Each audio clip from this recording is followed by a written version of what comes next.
समंदर की पाताल तक तो शायद कोई पहुंच गया हो, लेकिन माँ के प्यार का किनारा आज तक किसी को नहीं मिला। माँ जब बोलती है तो उसके लहजे में जिब्रील बोलता है। माँ जब मुस्कुराती है तो लगता है जन्नत की सारी कलियां खिल उठी। अल्लाह ने उसके सीने में वो दर्द, वो दरक, वो मोहब्बत, वो उल्फतों का एक जहां आबाद कर दिया है। माँ तो फिर माँ ही होती है। उसके सीने में रखा हुआ प्यार तो एक अजीब कायनात है।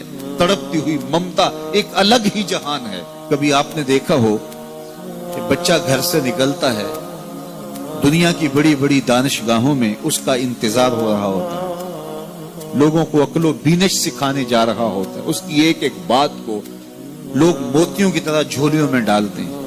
और दुनिया की दानिशगाहों में, यूनिवर्सिटियों में और दरसगाहों में लोग उसके मोतियों जैसे जुमले सुनने के लिए बेताब होते हैं कि ये अक्लो बीनश का मुरक्का है, ये फहमो इदराक का पहाड़ है, इसकी बातें जिंदगी गुजारने का गुर सिखाती हैं। तो लोग सीखने के लिए जमा होते हैं। लेकिन वो शख्स जब घर से निकलता है तो माँ कितने भोले अंदाज में कहती है, पुत्र जरा सड़क ध्यान से अबूर करना। जो दुनिया को अक्लो बीनश का सबक सिखाने जा रहा है, उसको ये भी नहीं पता कि सड़क कैसे अबूर करनी। लेकिन माँ के प्यार का रूप है, ये माँ की मोहब्बत का तेवर है, ये उसकी उल्फत के रंग हैं।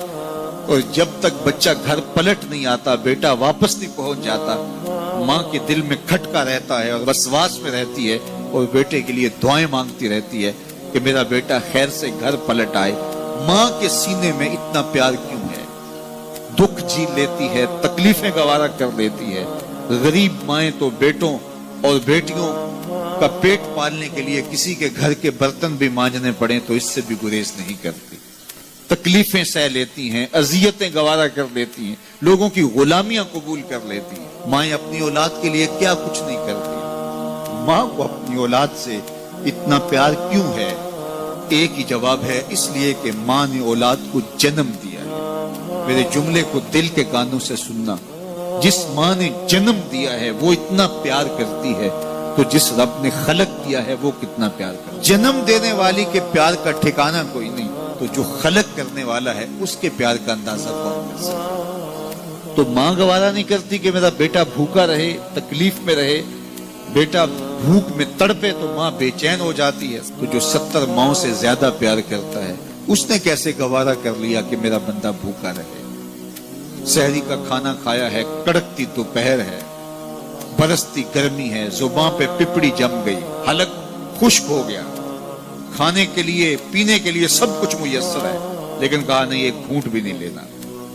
वुजू करते भी एहतियात करना है, हलक से नीचे कोई कतरा उतर ना जाए, कुछ खाना भी नहीं। 70 माओं से ज्यादा प्यार करने वाले रब ने ये कैसे गवारा कर? इस मसले को समझने के लिए फिर दोबारा माँ की आगोश में आना पड़ेगा। बेटा बीमार हो गया, माँ डॉक्टर के पास ले गई, उसने दवा तजवीज की, सिरप लिखा, वो कड़वा था, बेटा पीता नहीं। माँ ने जबरदस्ती उसको लटा लिया, उसका हलक खोला, मुंह खोला, उसमें कतरे सिरप के टपका रही है। बच्चा चीखता है, रोता है, लेकिन जूं वो कतरे हलक से नीचे उतरते जाते हैं, माँ के चेहरे पे तमानियत आती जाती है। क्या माँ सफाक हो गई है? नहीं। माँ की ममता छिन गई? नहीं। वो जो बेटे की आंख में आंसू नहीं देख सकती थी, वो तड़पते हुए बच्चे को देख के मुतमईन क्यों है? क्या माँ की ममता रुखसत होगी? जवाब नहीं। तो फिर क्यों माँ इतनी खुश है? कहा बेटा नहीं जानता, माँ जानती है।